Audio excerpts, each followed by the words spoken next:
ക്യാമറയുടെ ഫ്ലാഷ് ലൈറ്റുകൾക്ക് മുന്നിൽ വന്നിരുന്ന് വികസനത്തിന്റെ വലിയ വലിയ ഡയലോഗുകൾ അടിക്കുകയും പൊതുജനങ്ങളെ നന്നാക്കാനാണ് തങ്ങൾ ജനിച്ചതെന്ന് പറഞ്ഞ് കണ്ണീരൊഴുക്കുകയും ചെയ്യുന്ന ചില കപട രാഷ്ട്രീയക്കാരുടെ യഥാർത്ഥ മുഖംമൂടിയാണ് ഇപ്പോൾ അഴിഞ്ഞു വീഴുന്നത്. ശമ്പളവും പെൻഷനും കൃത്യമായി കിട്ടാതെ KSRTC ജീവനക്കാരുടെ കുടുംബങ്ങൾ പട്ടിണിയിലും കണ്ണീരിലും കഴിയുമ്പോൾ, അവർ നീതിക്കായി തെരുവിൽ സമരം ചെയ്യുമ്പോൾ, ആനവണ്ടിയുടെ പേരിൽ അണിയറയിൽ കോടികളുടെ കമ്മീഷൻ കച്ചവടം ഉറപ്പിച്ച ചില വെളുത്ത ഗദറിട്ട സിംഹങ്ങളുടെ ഞെട്ടിക്കുന്ന കൊള്ളക്കഥയാണ് ഇപ്പോൾ പുറത്തു വരുന്നത്. ജനങ്ങളുടെ പോക്കറ്റിൽ നിന്ന് പിച്ചച്ചട്ടിയിൽ കൈയിട്ട് വരുന്ന രാഷ്ട്രീയ കള്ളന്മാരോട് ഒന്നേ പറയാനുള്ളൂ: നിങ്ങൾ ജനങ്ങളെ ഭിക്ഷക്കാരാക്കി മാറ്റുമ്പോൾ നിങ്ങളുടെ തലമുറകൾക്ക് ഇരിക്കാൻ കോടികളുടെ കൊട്ടാരങ്ങളാണ് പണിയുന്നത്. ജനങ്ങളെ പറ്റിച്ചുണ്ടാക്കുന്ന ഈ പണം കൊണ്ട് നിങ്ങൾ സുഖിക്കുമ്പോൾ ഓർത്തു വെച്ചോളൂ, ഈ വിയർപ്പിന്റെ വില ചോദിക്കാൻ ജനങ്ങൾ തെരുവിലിറങ്ങുന്ന കാലം ദൂരെയല്ല. രണ്ടാം പിണറായി സർക്കാരിന്റെ കാലത്ത് നമ്മുടെ മുൻ ഗതാഗത മന്ത്രി KV ഗണേഷ് കുമാർ അധികാര കസേരയിലിരിക്കെ KSRTCയിൽ നടന്നത് കേട്ടുകേൾവിയില്ലാത്ത തരത്തിലുള്ള വമ്പൻ പർച്ചേസ് തട്ടിപ്പാണ്. കോടികളുടെ പകൽ കൊള്ളയാണ്. ഒരേ ദിവസം ഒരേ കമ്പനിയുടെ ഒരേ മോഡൽ ബസ്സുകൾ പല വിലയ്ക്ക് വാങ്ങി ഖജനാവ് വെട്ടിപ്പൊളിച്ച വമ്പൻ അഴിമതിയുടെ ഫയലുകൾ ഓരോന്നായി പുറത്തെത്തിയിരിക്കുകയാണ്. സാധാരണ നമ്മൾ ഒരു കടയിൽ പോയി 10ഓ 20ഓ സാധനം ഒരുമിച്ച് വാങ്ങുമ്പോൾ കടക്കാരൻ നമുക്ക് വലിയ ഡിസ്കൗണ്ട് തരും, വില കുറച്ച് തരും. എന്നാൽ പിണറായി വിജയൻ ഭരണത്തിൽ ഇരുന്നപ്പോൾ കേരളത്തിലും ഗണേഷ് കുമാറിന്റെ വകുപ്പിലും കഥ നേരെ തിരിച്ചായിരുന്നു. ഇവിടെ കൂടുതൽ വാങ്ങുന്തോറും വില കൂടുന്ന അത്ഭുത പ്രതിഭാസമായിരുന്നു നടന്നത്. കൂടുതൽ വണ്ടി വാങ്ങുമ്പോൾ ഖജനാവിലെ കോടികൾ ചോർന്ന് നേതാക്കളുടെ അക്കൗണ്ടിലേക്ക് വീഴുന്ന മാന്ത്രിക വിദ്യയായിരുന്നു അവിടെ അരങ്ങേറിയിരുന്നത്. അഴിമതിക്കെതിരെ ഒന്നുമില്ല എന്ന് പ്രസംഗിക്കുന്ന മുൻ മുഖ്യമന്ത്രിയും പാർട്ടിയും ഇപ്പോൾ എവിടെ ഒളിച്ചിരിക്കുകയാണെന്ന് ജനങ്ങൾ ചോദിച്ചു തുടങ്ങിക്കഴിഞ്ഞു. നോക്കണേ ഇവരുടെ ഒരു അഴിമതിരഹിത ഭരണം. സാധാരണക്കാരൻ ഒരു രൂപയുടെ നികുതി അടച്ചില്ലെങ്കിൽ ജയിലിലടയ്ക്കുന്ന നിയമവ്യവസ്ഥയായിരുന്നു മുൻ ഭരണത്തിലുണ്ടായത്. എന്നാൽ മന്ത്രിമാരും ഭരണകർത്താക്കളും ചേർന്ന് കോടികൾ വിഴുങ്ങുമ്പോൾ അവർക്ക് ചുറ്റും രാഷ്ട്രീയ സംരക്ഷണത്തിന്റെ വലിയൊരു കാവൽ വലയമാണ് അന്നൊരുക്കിയത്. ഇതാണോ സാർ നിങ്ങളുടെ ഇരട്ടച്ചങ്കൻ വികസന മാതൃക എന്ന് പറയുന്നത്? ഒരു വശത്ത് വികസന നായകനെന്ന് സ്വയം പുകഴ്ത്തുകയും മറുവശത്ത് ഖജനാവ് വെട്ടിപ്പൊളിക്കുകയും ചെയ്യുന്ന ഈ കപട രാഷ്ട്രീയ നാടകത്തിന്റെ പൂർണ്ണമായ കണക്കുകൾ ഇപ്പോൾ പുറത്തു വന്നിരിക്കുകയാണ്. വണ്ടിക്കച്ചവടത്തിന്റെ മറവിൽ നടന്ന ആ കോടികളുടെ കൊള്ളയുടെ കൃത്യമായ കണക്കുകൾ എന്താണ് ഇവിടെ യഥാർത്ഥത്തിൽ സംഭവിച്ചതെന്ന് നമുക്ക് വിശദമായി തന്നെ നോക്കാം. KSRTCയിലേക്ക് ടാറ്റ കമ്പനിയുടെ 181 ബസ്സുകൾ വാങ്ങിയതിലെ കണക്കുകളിലാണ് വൻ പൊരുത്തക്കേടുകളും തട്ടിപ്പും ഇപ്പോൾ പുറത്തു വന്നിരിക്കുന്നത്. 2025 നവംബർ 21-ാം തീയതി KSRTC ഒരൊറ്റ ദിവസം കൊണ്ട് 2 വ്യത്യസ്ത വിലയ്ക്കാണ് ഒരേ മോഡൽ ബസ്സുകൾ വാങ്ങിക്കൂട്ടിയത്. ഒരു വശത്ത് ഒരു ബസ്സിന് 29,82,015 രൂപ നിരക്കിൽ 8 ബസ്സുകൾ വാങ്ങിയപ്പോൾ, അതേ ദിവസം തന്നെ ഇതേ മോഡലിലുള്ള 5 ബസ്സുകൾ വാങ്ങിയത് വെറും 27,74,593 രൂപയ്ക്കാണ്. അതായത് ഒരൊറ്റ ദിവസം കൊണ്ട് ഒരൊറ്റ വണ്ടിക്ക് മാത്രം അധികമായി നൽകിയത് 2,07,222 രൂപയാണ്. ഈ ഒരൊറ്റ ദിവസത്തെ പർച്ചേസിലൂടെ മാത്രം 16 ലക്ഷത്തിലധികം രൂപയാണ് അധിക വിലയായി നൽകി തട്ടിയെടുത്തിരിക്കുന്നത്. പാർട്ടി അണികളോട് എനിക്കൊന്നേ പറയാനുള്ളൂ: നിങ്ങൾ ഈ തെരുവിൽ വെയിൽ കൊണ്ട് മുദ്രാവാക്യം വിളിക്കുന്നതും കല്ലേറുകൊള്ളുന്നതും അണികളാകാൻ വേണ്ടിയല്ല. ഇതുപോലെ നേതാക്കൾക്ക് AC കാറിലിരിക്കാനും വണ്ടിക്കച്ചവടത്തിൽ കോടികൾ കമ്മീഷൻ അടിച്ച തലമുറകൾക്ക് സമ്പാദിക്കാനും വേണ്ടിയായിരുന്നു. നേതാക്കൾ തടിച്ചു കൊഴുക്കുമ്പോൾ അണികൾ ഇപ്പോഴും തെരുവിൽ തന്നെയാണ്. ഈ കൊള്ള നവംബറിലും ഡിസംബറിലും 2025 ഫെബ്രുവരി വരെ നടത്തിയ എല്ലാ പർച്ചേസുകളിലും ഇവർ ആവർത്തിച്ചു കൊണ്ടിരുന്നു. 8 ബസ്സുകൾ വില കുറച്ചും 16 ബസ്സുകൾ വൻതുക അധികം നൽകിയുമാണ് ഇവർ വാങ്ങിക്കൂട്ടിയത്.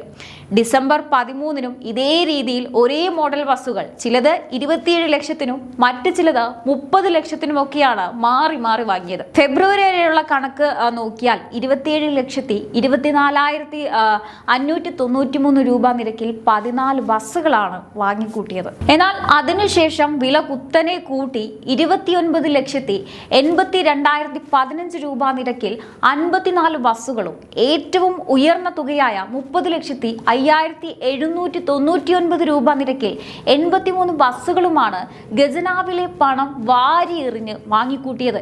ഇങ്ങനെ 181 ബസ്സുകൾ പല വിലയ്ക്ക് മാറി മാറി വാങ്ങിയതിലൂടെ ആകെ മൊത്തം 4 കോടിയിലധികം രൂപയുടെ വമ്പൻ തട്ടിപ്പാണ് ഇവിടെ നടന്നിരിക്കുന്നത്. ഇത്രയൊക്കെ വലിയ ക്രമക്കേട് നടന്നിട്ടും ഇതുമായി ബന്ധപ്പെട്ട് യാതൊരു വിധത്തിലുള്ള അന്വേഷണമോ ഓഡിറ്റോ നടന്നിട്ടില്ല എന്നതാണ് ഏറ്റവും വലിയ വിരോധാഭാസം.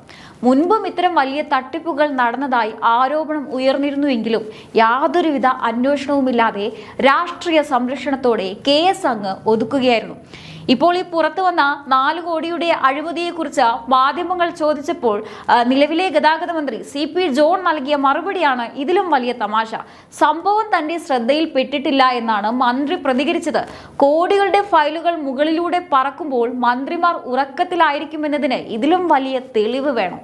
ഇനി ഇതിനുശേഷം നമ്മുടെ നാട്ടിൽ സ്ഥിരമായി നടക്കാറുള്ള ചില രാഷ്ട്രീയ നാടകങ്ങൾ എന്തൊക്കെയാണെന്ന് നമുക്ക് നോക്കാം. ഈ കോടികളുടെ അഴിമതി കഥ പുറത്തു വന്നതോടെ വരും ദിവസങ്ങളിൽ പ്രതിപക്ഷ പാർട്ടി സെക്രട്ടേറിയറ്റിന് മുന്നിലേക്കും KSRTC ചീഫ് ഓഫീസിലേക്കും മാർച്ചുകൾ നടത്തും. കല്ലേറും ലാത്തിചാർജും ജലപീരങ്കിയും ഒക്കെയായി തെരുവ് കുറച്ചു ദിവസം യുദ്ധക്കളമാകാം. ചാനൽ ചർച്ചകളിൽ വന്നിരുന്ന ന്യായീകരണ തൊഴിലാളികൾ പുതിയ ക്യാപ്സ്യൂളുകൾ ഇറക്കി ഈ കൊള്ളയെ ന്യായീകരിക്കാൻ പരമാവധി ശ്രമിക്കും. മുൻ ഗതാഗത മന്ത്രിയുടെ കാലത്ത് വണ്ടി വാങ്ങിയതിൽ യാതൊരു അഴിമതിയും നടന്നിട്ടില്ല. ഇത് ഇവരെ അപകീർത്തിപ്പെടുത്താൻ മാധ്യമങ്ങൾ ചമച്ചുണ്ടാക്കിയ കള്ളക്കഥയാണ് എന്നാവും അവരുടെ സ്ഥിരം പല്ലവി.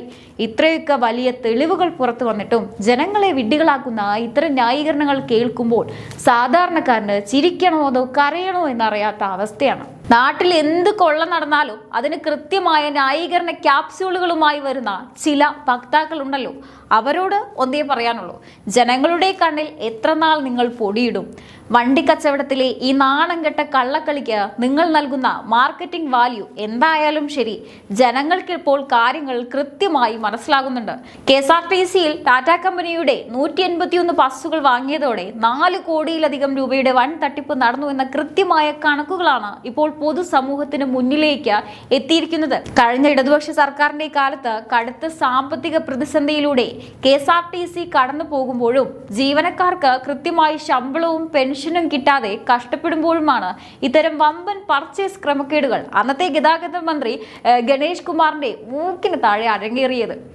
ഒരേ ദിവസം ഒരേ മോഡൽ ബസ്സുകൾ പല വിലയ്ക്ക് വാങ്ങി ഖജനാവിന് വൻ നഷ്ടം വരുത്തിവെച്ച ഈ ഇടപാടിൽ അന്ന് കൃത്യമായ ഓഡിറ്റോ നിഷ്പക്ഷമായ അന്വേഷണമോ നടന്നിരുന്നില്ല എന്നതും ഗൗരവകരമായ വസ്തുതയല്ലേ?